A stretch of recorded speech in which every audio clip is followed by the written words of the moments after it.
अस्सलाम वालेकुम नाज़रीन, आज मैं बनाने जा रही हूँ आपके लिए मज़ेदार सा सूजी का हलवा। आपने बहुत सारे हलवे खाए होंगे, लेकिन जो तरीका मैं आपको बताने जा रही हूँ यकीनन आपने पहले नहीं बनाया होगा। जिसको मैं शुरू करती हूँ। हमने आधा किलो सूजी ले ली है। आधा से किलो सूजी को हम पानी के अंदर भिगो देंगे। हमने उतना ही पानी डालना है जिसके अंदर हमारी सूजी भीग जाए।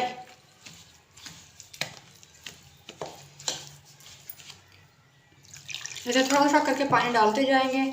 इसको अच्छे से हम भिगो देंगे।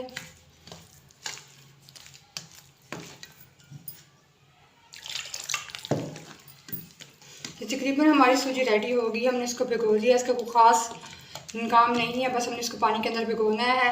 अगला हम अपना नेक्स्ट स्टेप शुरू करते हैं। मैं आपको बताती हूँ कि हमने इसको फ़ौरन ही बना लेना, इसे रखना नहीं है। मैं आपको बताती हूँ हम इसे कैसे बनाएंगे इसका हलवा। तो खूबसूरत सी कढ़ाई को हमने चूल्हे पे रख दिया और चूल्हा मैंने जला दिया है। इसके अंदर हम डालेंगे थोड़ा पानी, आधा कप के बराबर।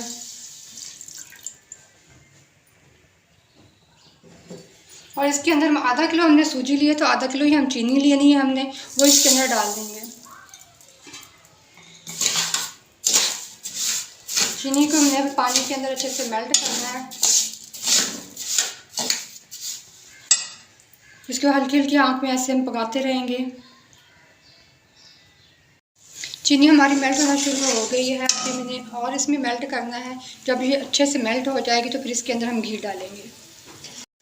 चीनी हमारी अच्छे से मेल्ट हो गई है। जैसे कि बबल बनना शुरू हो गए हैं। अब इसके अंदर आधा पाव हमने घी लिया, ये डाल रही हूँ।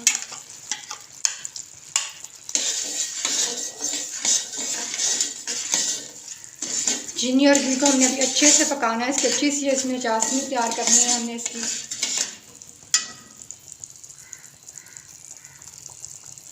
शीरा हमारा तैयार हो रहा है। अभी हमने इसे 3 से 4 मिनट मज़ीद पकाना है। जब ये पक जाएगा 3 से 4 मिनट, फिर इसके अंदर हम सूजी डालेंगे।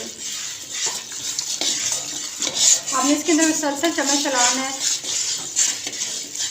फ्लेम को आपने मीडियम रखना है।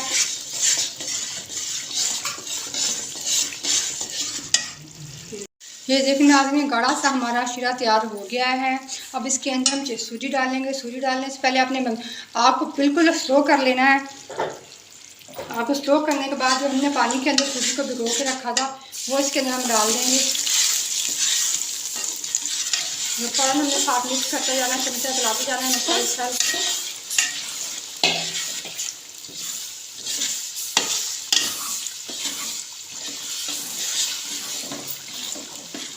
जो उसके अंदर बाकी रह गई है सूजी, उसको पानी डाल के मिक्स करके दोबारा से इसके अंदर डाल दें।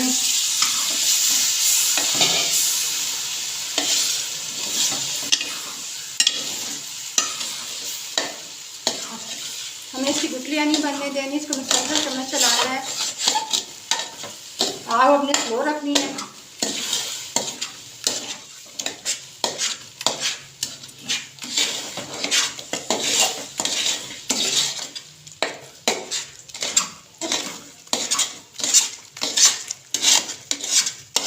ये देखें नाज़रीन, 2 से 3 मिनट पकाने के बाद हमारा हलवे की ये शक्ल आ चुकी है। इसके अंदर हमने मुसलसल चम्मच चलाते रहना है। ये पक के हलवा ये गुठलियों की शक्ल तैयार कर लेगा।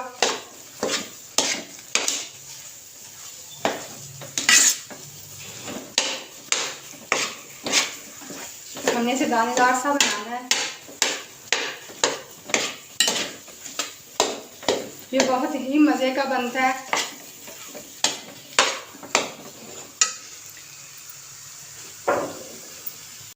नाज़रीन, 3 से 4 मिनट हमने इसे मज़ीद पका लिया है, लेकिन अभी हम इस मज़ीद पकाएंगे। हलवा बनाते वक्त कहीं भी आपको महसूस हो कि इसमें घी कम है, तो आप ऊपर से और जैसे घी डाल सकते हैं, कोई मसला नहीं है। अब हम इस क्या करेंगे, अब इसकी आग हम स्लो कर देंगे। 7 से 8 मिनट हम स्लो आग पे इसे पकाएंगे, ताकि हमारा दानेदार सा हलवा तैयार हो सके। आग हमने बिल्कुल स्लो कर देनी है। तो हल्की हल्की आग पे इसको हमने छोड़ देना है पकने के लिए।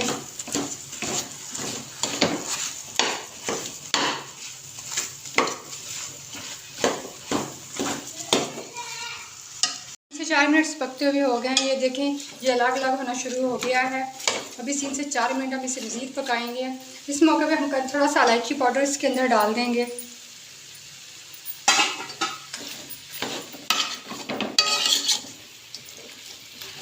तो देखो ये बिल्कुल अलग अलग होना शुरू हो गया। 3 से 4 मिनट हम इसे मज़ीद पकाएंगे तो हमारा हलवा बिल्कुल रेडी हो जाएगा।